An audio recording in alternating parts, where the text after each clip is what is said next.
Hello guys, कैसे हैं आप सब लोग। मैं हूं आपका दोस्त असलान और आप देख रहे हैं मेरा चैनल ज़ीफ्लिक्स। हाजिर हूं एक नई सीरीज के साथ जिसका बहुत सारे दोस्तों ने रिक्वेस्ट करके कहा था कि मैजिक एम्परर को एक्सप्लेन करो। तो मैं इस सीरीज को बुक ऑफ एस्पर के नाम से एक्सप्लेन करने वाला हूं। तो जो लोग मेरी इस वीडियो को पहली बार देख रहे हैं वो मेरे चैनल को सब्सक्राइब कर दे, वीडियो को लाइक और शेयर कर दे और कमेंट करके जरूर बताया करें। शुक्रिया। तो एपिसोड की शुरुआत में सबसे पहले एंशिएंट बुक के बारे में बताया जाता है। कहा जाता है कि एंशिएंट डेविल किंग, जो कि सबसे ज्यादा स्ट्रॉन्गेस्ट था, उसके पास जितनी भी नॉलेज थी, जितने भी उसके पास मैजिकल ट्रिक्स थी, उसने सारी एक बुक के अंदर लिख दी। उस बुक के अंदर जितने भी सीक्रेट्स लिखे हुए हैं, अगर आप लोग उसको प्रैक्टिस कर लेते हो, यानी आप उसको सीख लेते हो, तो स्वर्ग और धरती लोग दोनों ही आपके हाथ में होंगे। दोनों पर आप राज कर सकते हैं। और आज के वक्त में ये बुक मैजिक एम्परर के हाथ में है। मैजिक एम्परर, जिसका नाम जू जी फैन है, बहुत अरसा तक किसी को इस बारे में नहीं पता चला कि book of Esper emperor king के पास है, लेकिन किसी ने उसकी इन्फॉर्मेशन को लीक कर दिया और अब सभी को पता चल चुका है कि उसके पास बुक ऑफ एस्पर है। इसलिए सभी लोग इससे वो बुक ऑफ एस्पर लेने के लिए आ रहे हैं। वहीं पर उसके पैलेस के बाहर का सीन दिखाते हैं, जहाँ पर बहुत सारे मार्शल आर्टिस्ट वहाँ पर आ रहे होते हैं ताकि उससे वो बुक छीन सके। मैजिक एम्परर अपनी चेयर पर बैठा होता है। उसका इकलौता स्टूडेंट, जिसे उसने खुद सिखाया है, वो भागता हुआ उसके पास आता है और कहता है, माय लॉर्ड, बहुत ही बुरी खबर है,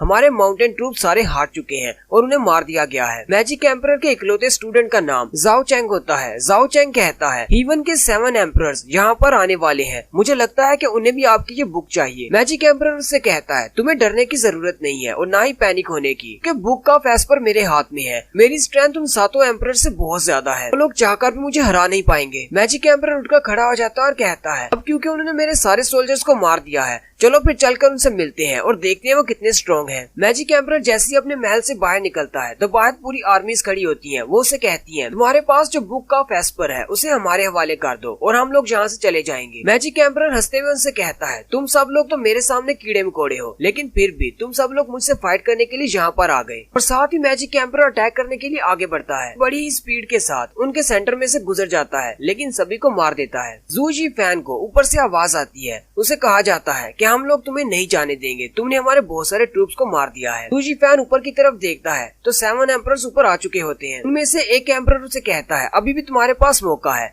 बुक ऑफ एस्पर हमें दे दो और हम तुम्हें छोड़ देंगे। जू जी फैन उसे कहता है, मैं 8 रॉयल्स का लीडर हूँ, तुम सब लोग चाहकर भी मुझे हरा नहीं पाओगे। अगर तुम सब लोग एक साथ भी मुझ पर अटैक करते हो, फिर भी मेरी पावर तुमसे ज्यादा है। साथ ही एम्परर के माथे पर निशान चमकना शुरू हो जाता है। एम्परर उनसे कहता है, तुम लोग यहाँ पर आए ही क्यों हो, जब तुम्हें पता है कि तुम लोग मुझे हरा नहीं सकते। 7 एम्परर में से एक एम्परर उसे कहता है, क्या तुम्हें पता है कि तुम्हारी सिचुएशन इस वक्त क्या है? सेंचुरी के सारे लोग तुम्हारे दुश्मन हो चुके हैं, कोई भी तुम्हारे साथ नहीं है। क्या तुम्हें लगता है कि 7 एम्परर्स में से कोई ऐसा नहीं है जो तुमसे ज्यादा स्ट्रॉन्ग हो? 7 एम्परर्स में से एक एम्परर आता है जो कि बहुत ज्यादा स्ट्रॉन्ग है और उसे कहता है, ये बुक होली लैंड के नाम पर है, इसलिए ये बुक हमें वापस दे दो। जू चैंग जू जी फैन से कहता है, मेरे लॉर्ड, ये तो बहुत ही बुरा है, ये एम्परर इन 7 से सबसे ज्यादा स्ट्रॉन्ग है। जू जी फैन उसे कहता है, तुम्हें घबराने की जरूरत नहीं है, मेरे पास बहुत ज्यादा स्ट्रेंथ है, मेरे सामने ये कुछ भी नहीं है। अगर मुझे आज विलन ही बनना पड़ा तो भी मैं बनूंगा और मैं इन सबको मार डालूंगा। साथ ही वो हंस रहा होता है, लेकिन साथ ही वो खामोश हो जाता है क्योंकि उसके पीछे से एक खंजर उसके सीने के आर पार हो जाता है। किसी ने उसकी पीठ पर वार किया होता है। जू चैंग उसे कहता है, माय लॉर्ड, आपका टाइम पूरा हो चुका है, अब बस भी करो, अब आपको बस शांति से मरना है। जू जी फैन पीछे की तरफ देखता और कहता है, चैंग जी, तुमने क्या कर दिया? तो इसका मतलब वो गद्दार तुम थे